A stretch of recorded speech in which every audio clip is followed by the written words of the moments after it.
Hello again, ladies and gentlemen, I'm Joe Hindy, the Android Authority app guy, and welcome back to Google Play Weekly. This week we're going to talk about some IFA 2014 stuff, some Google stuff, and the upcoming hit game Destiny. Without further ado, let's get started.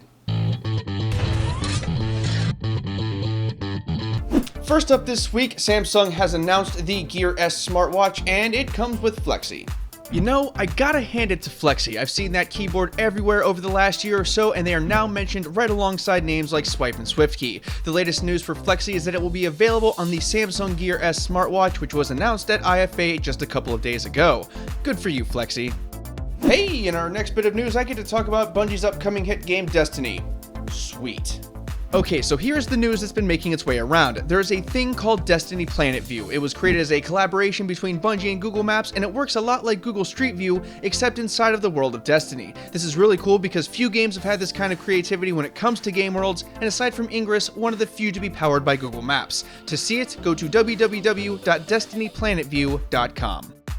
Next up, Google has finally updated their beautiful apps list. For those who may not know, the Beautiful Design List is a list of applications and games that Google felt were designed so well that they deserved more attention. A brand new list was released just this last week and contains such hit apps as Spotify, Duolingo, and Yahoo News. If you want to see the whole list, check out the written companion, which is linked in the video description below, or just pause the video because it's scrolling by right now. So, Nokia's powerful Here Maps is coming to Android, but unfortunately only for Samsung phones. Some may scoff at this in favor of Google Maps, but Here Maps is no slouch and features admittedly better offline support than Google Maps does right now. The sad part is that it will be only available for Samsung devices thanks to its compatibility with the Gear S smartwatch. If you have a Samsung device, you'll be able to pick this up in the Google Play Store on the same day the Gear S comes out.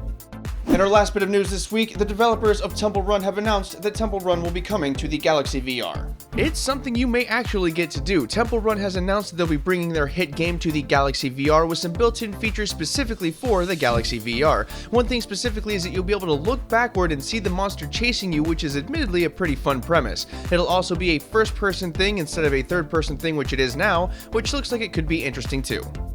So who wants to see some trending applications? As usual, if you want to check any of these applications out, you can find the links in the written companion, which is in the video description below.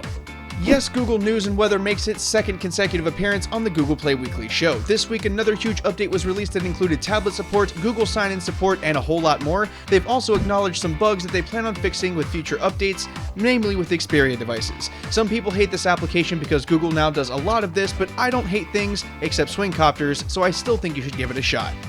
Last year I reviewed Wipeout and it turned out to be a pretty decent little time killer. Now Activision has released Wipeout 2 and I expect much of the same.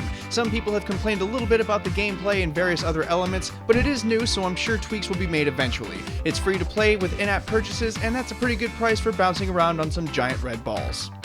Next up is an application called VoxyPad, and it's actually pretty useful. It's a collaboration tool that lets you call people, but when you call people you can talk or do a bunch of other things like view and annotate cloud storage files, insert pictures, emoticons, handwriting, and text, along with some other cool stuff. It's free to use with no in-app purchases, but it is also very new, so beware of bugs.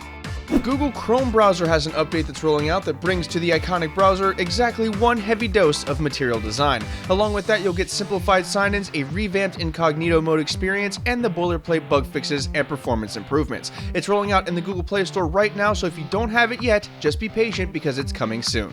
Last up this week is Mobi 360 Launcher Beta. This interesting launcher is another contextual launcher that totally takes over your home screen, much like everything.me and Aviate. There are some nifty features like built-in anti-malware features, some device monitoring features, and of course, some contextual features. It's in beta, but it still seems to work pretty well, and it is free. If you want to stay up to date on the latest and greatest in Android news and reviews, I recommend going to AndroidAuthority.com, clicking on the little menu thingy, and heading to our apps section where you'll see our latest news, reviews, our Indie App of the Day segment, and our Meet the Dev segment.